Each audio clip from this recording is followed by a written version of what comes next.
The coffee cup slipped from Marcus's fingers, shattering against the tile floor of the office break room.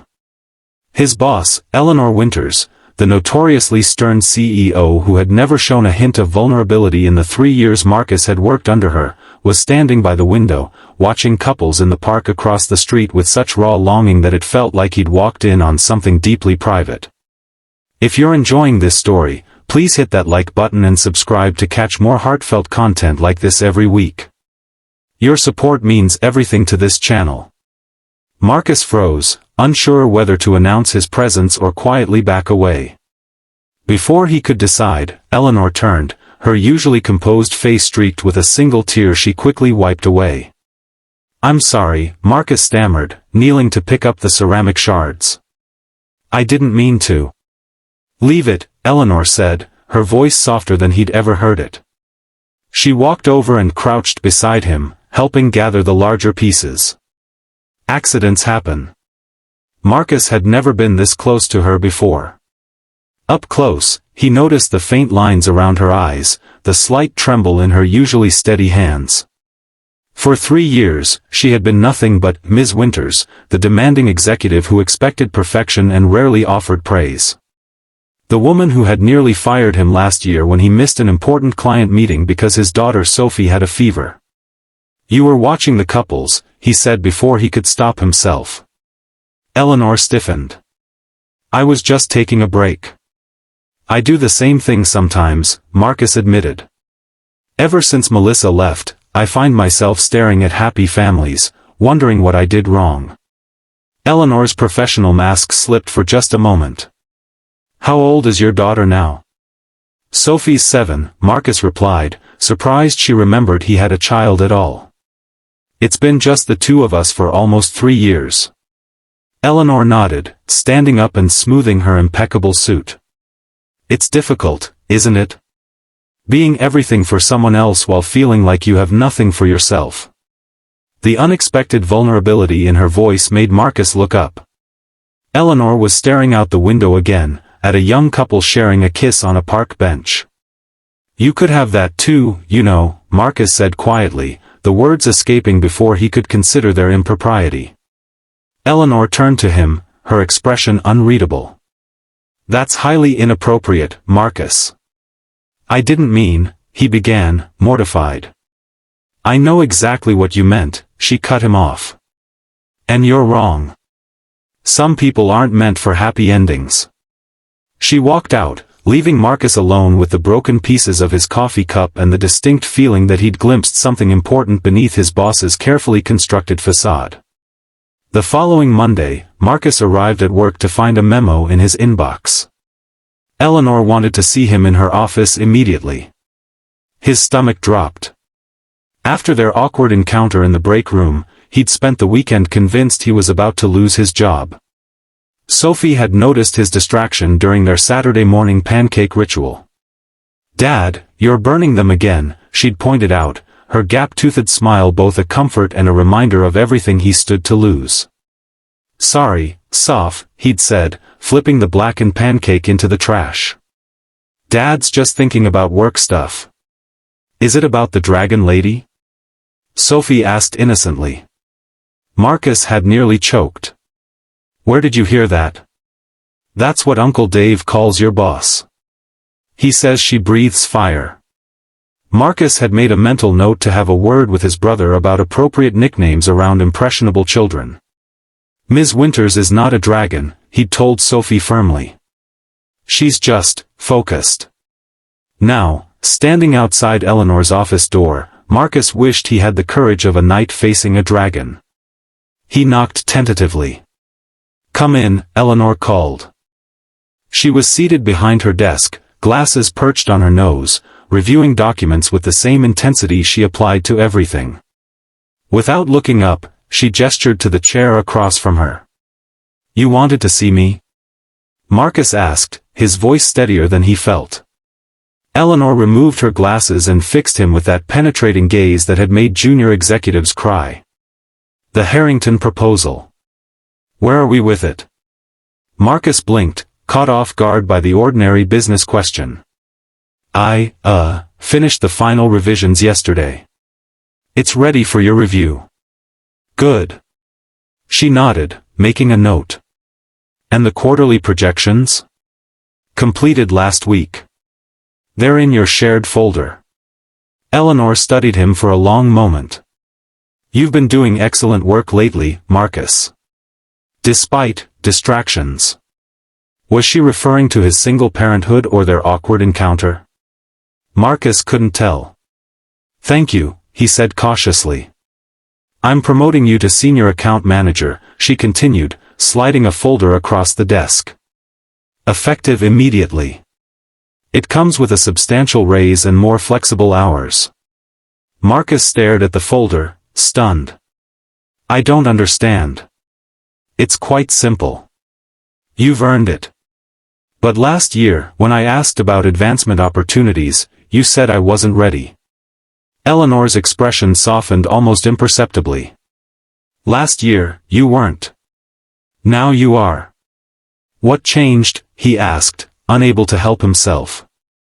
Eleanor stood and walked to her window, the one that overlooked the park. Perhaps I've realized that some things are more important than others. She turned back to him. The flexible hours should help with Sophie, shouldn't they? The mention of his daughter's name from Eleanor's lips was so unexpected that Marcus could only nod. Good, she said briskly, returning to her desk. That will be all. As Marcus reached the door, Eleanor spoke again. And Marcus? About what you said in the break room. He turned, bracing himself. Thank you, she said simply. The promotion changed everything.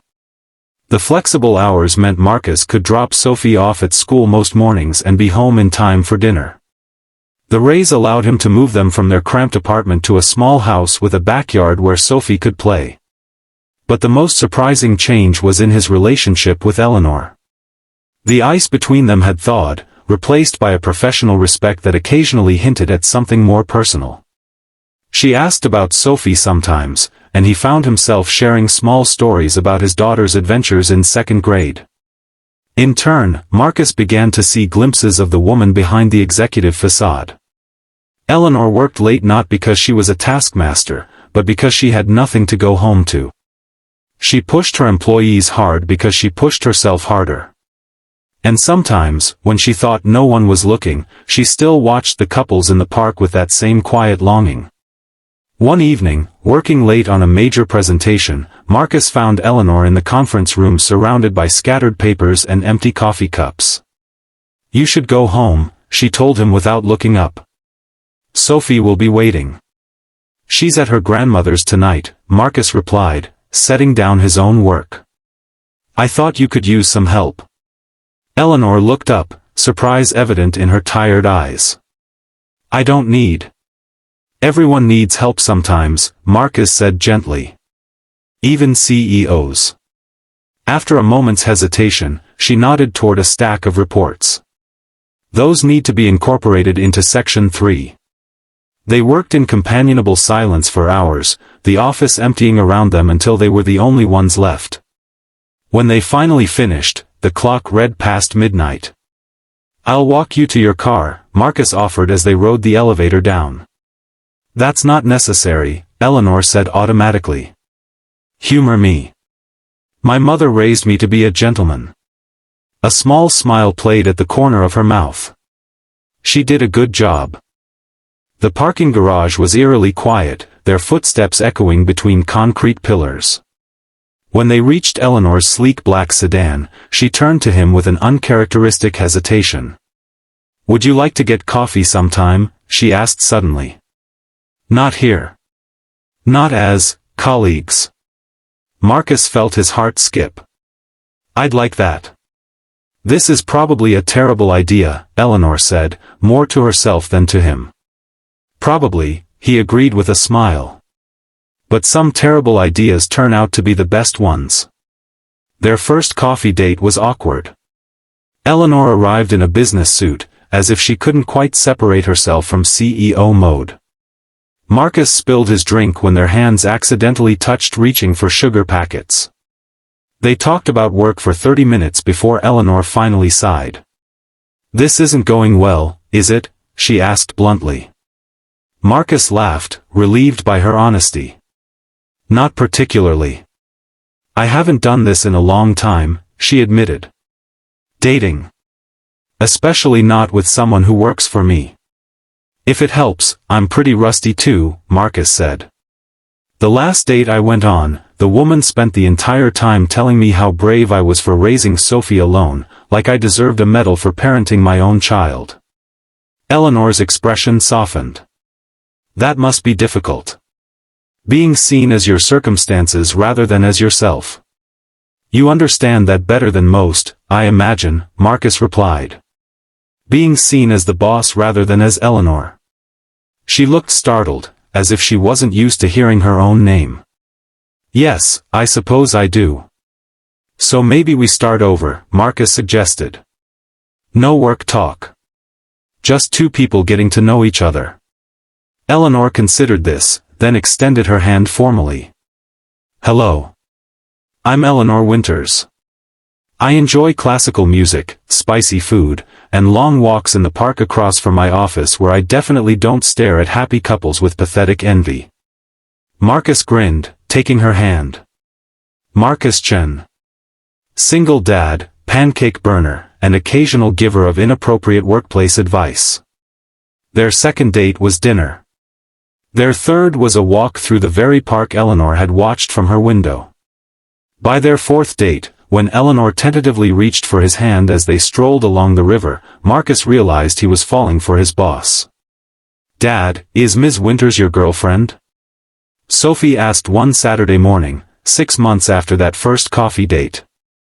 Marcus nearly dropped the pancake he was flipping. What makes you ask that? Sophie rolled her eyes with the exasperated patience of a 7-year-old explaining the obvious. Because you smile when you talk about her. And you talk about her a lot. Do I? Uh-huh.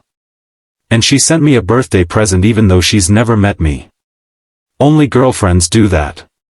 The present had been a telescope, accompanied by a note saying that Sophie's father had mentioned her interest in stars. It was thoughtful in a way that had surprised Marcus, though he was learning that Eleanor was full of surprises when you got past her carefully constructed walls. Would it bother you if she was? Marcus asked carefully.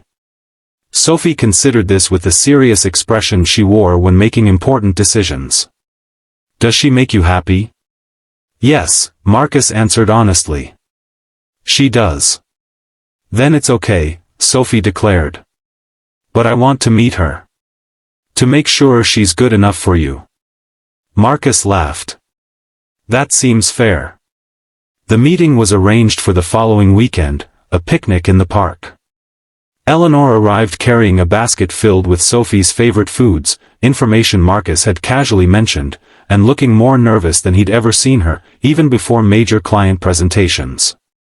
What if she doesn't like me? Eleanor whispered as they spotted Sophie playing on the swings. She'll like you, Marcus assured her, though his own stomach was in knots. Sophie approached them with careful deliberation, studying Eleanor with undisguised curiosity. You're prettier than in your pictures, she announced. Eleanor blinked. Thank you.